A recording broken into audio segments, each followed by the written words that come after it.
Well, we're back with another episode of Conversations and Connections. We're the official podcast of the Family Crisis Center of East Texas. I'm Stuart Burson, the Prevention Coordinator for the agency.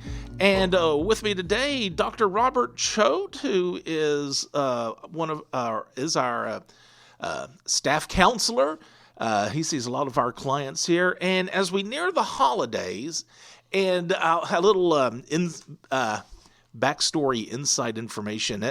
As we near the holidays, I thought, it'd be a good time to talk to Dr. Choat about how the holidays and incidents of domestic violence probably rise and things like that. And then when I was talking to Dr. Choat, well, first of all, Dr. Choat, thank you for coming on. You. And you actually told me that that's really not the case. Do we see an uptick in incidents of domestic violence during the holiday season? Well, we'll talk about that. Okay. That's an interesting issue. The thing about the winter holidays, especially Thanksgiving to Christmas and to New Year's, there's lots of traditions. Decorations go up. We figure out we're going to have turkey or we're going to have ham. Lights, movies, music, sparkling cards, all that kind of stuff, and that denotes the season.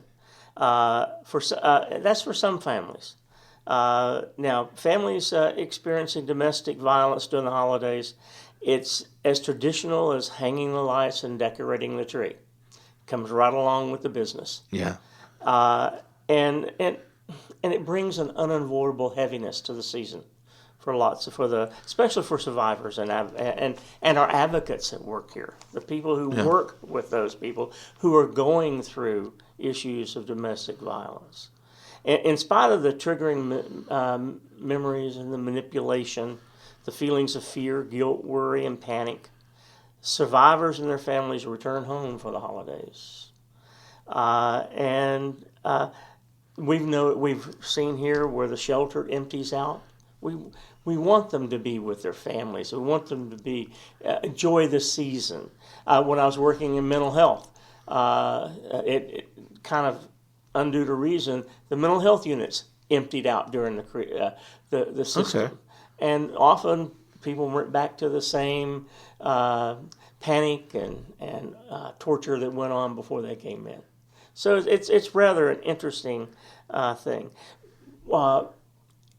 And one of the things that's so interesting about this is the popular perception is that domestic violence increases during the holiday times due to this alcohol consumption, stress, buying the right toys, tension, increased anxiety, overwhelming expectations and pressure. This season, the big thing is, can you get the toys? Are they still stuck on a barge out in the middle of the Gulf, wherever those things are? All of that kind of pressure kind of gets us. We're not talking about financial pressure or family relationships. Those are a given. That happens along with us. But the idea that domestic violence increases because of holiday stressors can also create some misconceptions. Well, and that's what, whenever I thought, hey, this would be a perfect time to talk to you. Rates go up. Why do rates go up and all of that? But, or the rates of, domestic violence and things like that. But, and again, you told me, well, that's really not the case. It's kind of the opposite. It's honestly, it surprised me. The issue is that the conditions that make abusive relationships more complex impact a survivor's overall safety and elevate their danger level can be used and are often used to justify or minimize the abuse. Or maybe why a survivor stays and does not leave an abusive relationship. Yeah. Remember that all of these pressures, all of this stuff is not the root cause of domestic violence. Claiming that these circumstances, this tension, this all the stuff they're having to go through, alone causes domestic violence, shifts the blame and the responsibility away from the abuser and into the stress of the holidays, perpetuating the cycle of violence. Okay. And that's something that we don't consider. Right. that abuse lives inside those that believe they have the inherent right to have power and control over others. Abuse does not come and go like the holiday season. It's intentional, violent, but it does not have to be a holiday tradition. Yeah. And so that's in looking at this, and one of the things you asked was, is this about the holiday? No. Domestic violence is about abuse. It's about power and control, and it happens all year long. Now, what we tend to do is have an illusion, if you will, that because it's the holiday season, it's going to somehow be different. Yeah, and I guess that's what I was thinking about. Somehow it's going to change. Yeah. And even the survivors have that illusion that somehow something magical about the holiday season is going to mean hanging the tree and it doesn't look right, not my fault. Yeah. And it never is, because it's not about fault. It's about power and control. Yeah. And power and control is there whether the tree is hung right or not. Yeah. Whether the meal comes off right or not. And so those are the kind of things that we have to really pay attention to. Sure. Having looked at this a little bit more in depth than what I normally would, is how do we go about doing this way? One of the things that we find with survivors of domestic abuse is post-traumatic stress disorder. And we find complex PTSD. Complex PTSD is when those traumatic events occur again and again and again and again. Every holiday, every day.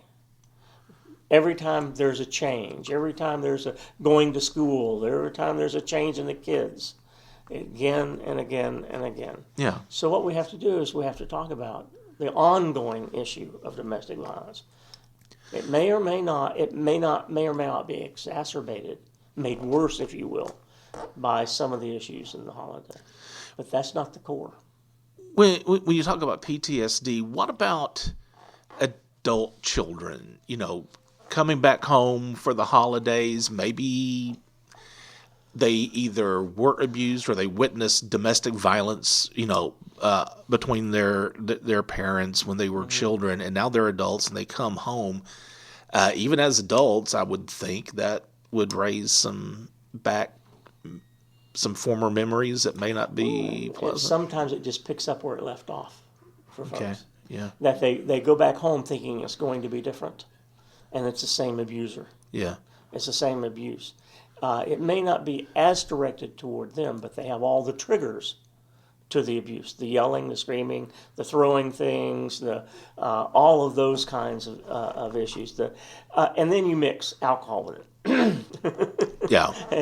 And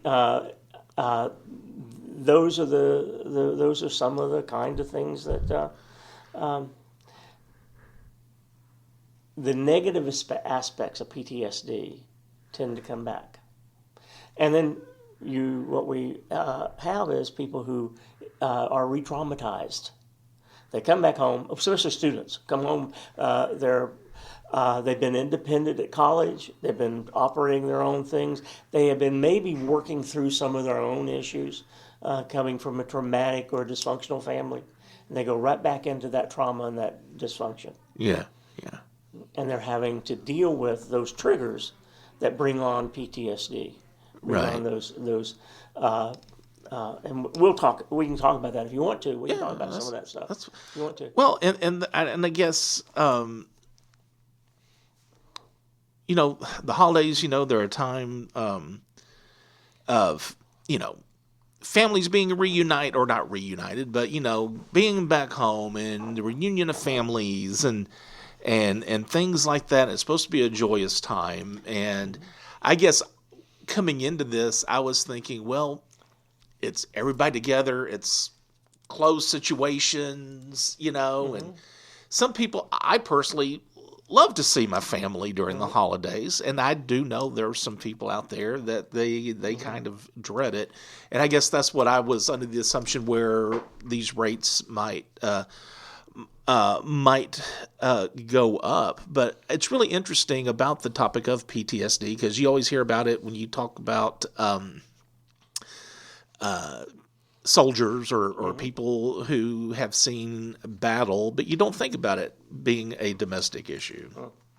And we find it, just one of the interesting things is that we find lots of kids who are diagnosed with, they come into the school district with a learning disability, ADHD. Okay, that's not uncommon. Then we take a look at what the long-term effects of trauma from childhood are. Ooh, they're very similar.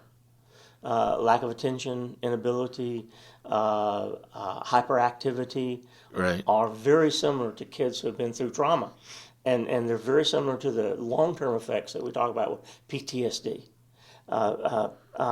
Flashbacks, fear-based isolation, emotional numbness, a negative view of their self and the world around them, inability to focus, sleepless nights, hyperarousal, easily startled. Oh, see where it begins to be similar? And so a big part of it is figuring out what is complex trauma and what is the medical diagnosis of attention deficit disorder. So that's a part of that issue.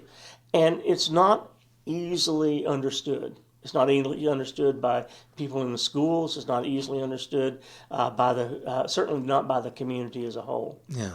That dealing with some of the life issues of trauma can be just as disastrous and traumatic as living with other kinds of disorders. Sure. Because it affects attention cognitively, the ability to concentrate, the ability to attend is impacted by trauma. And we say that again and again and again, especially in our young folks. Right. I know we've kind of been talking about domestic violence, and by all means, I'm not going to assume anything, but I'm going to, I guess, make the assumption anyway that it's pretty much the same holds true with sexual assaults. I mean, we don't see a rise in those incidents. Well, that's either, interesting. Right? With COVID, we seem to be seeing a rise in childhood sexual assaults. Okay. Because they're around each other more. They're isolated together. There's not outlets. And so that kind of behavior tends to show up more readily. So the referrals have increased a little bit in that area. Okay. I don't know if that is just regionally or if that's nationally. There are no statistics out there for COVID because it's so recent. We really don't have any data for that. Even in the data for PTSD and domestic violence, we're about 3 years behind in any kind of really good national data that's been done. Some of the studies are being completed, but we don't have data for them yet. So a lot of stuff that we're looking at is 2019, 2020. So we're not really looking at a whole lot of that. Right. So we're looking at that. Just as a reminder, okay. Remember that this is post-traumatic stress disorder, and we refer to it as PTSD. And there are negative effects that can last a lifetime without treatment. Anyone can develop the disorder and may be more susceptible to symptoms following a traumatic event. Whether you're directly part of the trauma or you witness it, your brain can kind of freeze up and store that information. As a result, you might develop anxiety, sleeplessness, wanting to isolate. The effects of PTSD can be devastating, and especially devastating to young kids. Trauma triggers are a part of the PTSD, and the triggers take you back to the traumatic moment. As if it were happening for the first time, all over again. Was PTSD, was it recognized as a thing 20, 30, 40 years ago? Not that far back. Most of the research in PTSD was actually done late 80s and early 90s. Charles Figley at the VA hospital in Florida has done a lot of work in this area, especially with veterans. And that's really where we called it, when I was in Vietnam back in the 80s, and I mean the 67, 68, 69, we call it combat fatigue. And people were having a significant problem. It wasn't recognized as a psychiatric disorder then. It was more of a generalized disorder. Sure. Well, what about with PTSD as it relates to like what we've been talking about, like domestic violence situations? Was that even under consideration years ago? I would say PTSD has been out there for domestic violence situations certainly since the 80s, since the late 80s, early 90s. That's where we begin to look at that. And when we get into, there's been lots of writing about it since about 2003, 2006. And we began looking at the diagnostic criteria, and it very much is looking at trauma. And where trauma, that's where most of the work has been done in the area of trauma and the long-term effects of trauma. Right. And it kind of hangs around. It's a gift that keeps on giving. And so we look at that in relationship to the dysfunction within the family. Now, remember, domestic violence isn't the only thing. Alcoholism in the family. Sometimes a mental disability, a physical disability, sexual assault. These can all produce a reaction that's similar to PTSD or PTSD symptoms. The interesting thing about domestic violence is that domestic violence doesn't happen once. It tends to happen again and again and again and again over the course of a childhood, over the course of a lifetime, 15, 20. We get people coming in and they talk about, I should have left 15 years ago. I should have done something. Okay, and that's part of this dysfunctional thinking that comes out of trauma. Yeah. And so they should have, they could have, they ought to, they must. All of these statements that create the dysfunction that comes from PTSD. Right. So I guess as we are getting close to the holidays, and all these things we talked about, we've talked about the PTSD issues and things like that. As we near the holidays, and a lot of us are going to be reunited with family again that we may or may not be so excited about, or just the holidays in general, I know the holidays creates a lot of stress. What can we do to head it off at the pass, I guess, so to speak? Well, the important thing to realize and acknowledge is that stress can intensify triggers and symptoms that come with domestic violence, that come with PTSD as a result of domestic violence, the trauma that's associated with it. So adding the stresses of holiday can heavily affect both your physical and mental health. So we need to take a look at that. So how can holidays affect your health? Loneliness, a sense of losing a loved one, financial distress, past events, traditions, family dynamics, lack of personal health routines. All of that is put together in a little package to intensify those triggers and the things they're going to do. So what can we do? And that always is the question. Sure. The best way to alleviate symptoms of this, especially for survivors, people who've gone through domestic violence, is to work through your trauma. Might have seen a professional therapist. We offer that through our services. It's what we do, and it helps with overcoming the debilitating effects of trauma. Holiday stress can increase the symptoms, as I said. So here are 5 ideas to help. Self-care. It sounds simplistic, but self-care can provide significant benefits. Take time for personal hygiene, eat nutritious food, and exercise. Okay. Those are really important issues. The Harvard Medical School survey says that 62% of people reporting feeling very or somewhat stressed during the holidays. So that's all of us. Yeah. And so you intensify that with being a survivor, and it can really get to us. So we have to take care of ourselves.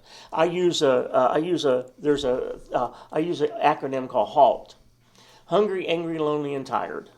Okay. Matter of fact, it's so popular that they now have a word for that: hungry and angry. It's called hangry. Yeah. Okay. Right. Yeah. And hungry isn't just for food; it's for the right kind of food. Mm-hmm. It's in food at a time when you need it and it's appropriate for you. Sure.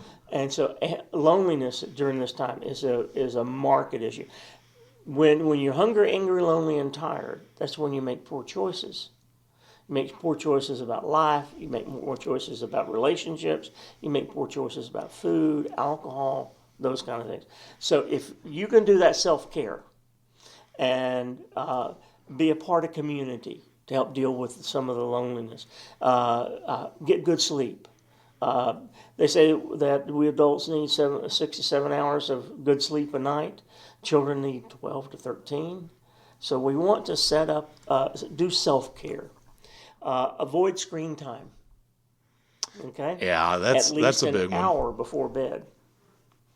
Okay, now screen time is tablets, phones. You also have to take a look at television too.